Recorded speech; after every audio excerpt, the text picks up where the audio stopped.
ಹೂಗಾರ್ ಸಮಾಜದ ವತಿಯಿಂದ ನಿಗಮ ಮಂಡಳಿಗೆ ಅನುದಾನ ಬಿಡುಗಡೆ ಮತ್ತು ನಿಗಮದ ಅಧ್ಯಕ್ಷರ ನೇಮಕಾತಿ ಮಾಡುವಂತೆ ಒತ್ತಾಯಿಸಿ ಅಖಂಡ ಕರ್ನಾಟಕ ಹೂಗಾರ್ ಮಹಾಸಭಾ ಸಂಘದ ವತಿಯಿಂದ ಕಲಬುರಗಿ, ಬಾಗಲಕೋಟೆ ಮತ್ತು ವಿಜಯಪುರ ಜಿಲ್ಲೆಯಲ್ಲಿ ಏಕಕಾಲಕ್ಕೆ 13 ತಾಲೂಕುಗಳಿಗೆ ತಾಲೂಕಾ ದಂಡಾಧಿಕಾರಿಗಳ ಮುಖಾಂತರ ಮನವಿ ಸಲ್ಲಿಸಲಾಯಿತು.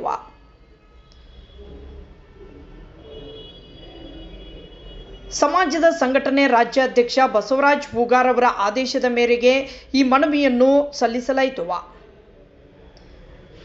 ವಿಜಯಪುರ, ಕಲಬುರಗಿ, ಬಾಗಲಕೋಟೆ ತಾಲೂಕಾಧ್ಯಕ್ಷರಾದ ಹನುಮಂತ ಪೂಜಾರಿ, ರಾಮು ಪೂಜಾರ್, ಅಂಬಣ್ಣ ಪೂಜಾರಿ, ಮಹೇಶ್ ಹೂಗಾರ್, ಸುರೇಶ್ ಪೂಜಾರ್, ಮಡಿವಾಳಪ್ಪ ಹೂಗಾರ್, ಬಸವರಾಜ್ ಹೂಗಾರ್, ಹನುಮಂತ ಪೂಜಾರಿ, ಮಹಾದೇವ್, ಡಾಕ್ಟರ್ ಮಹಾದೇವ್ ಹೂಗಾರ್, ಪ್ರವೀಣ್ ಪೂಜಾರಿ, ನಿಂಗಣ್ಣ ಹೂಗಾರ್, ಬಸವರಾಜ್ ಹೂಗಾರ್, ಸುರೇಶ್ ಹೂಗಾರ್ ಸೇರಿದಂತೆ ಸಮಾಜದ ಇನ್ನಿತರ ಮುಖಂಡರು ಭಾಗವಹಿಸಿ ಮನವಿಯನ್ನು ಸಲ್ಲಿಸಿದರು.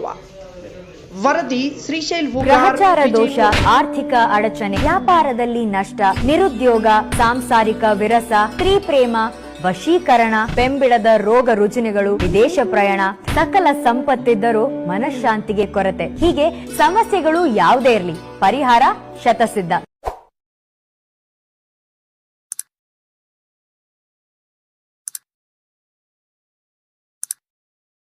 ಗ್ರಹಚಾರ ದೋಷ, ಆರ್ಥಿಕ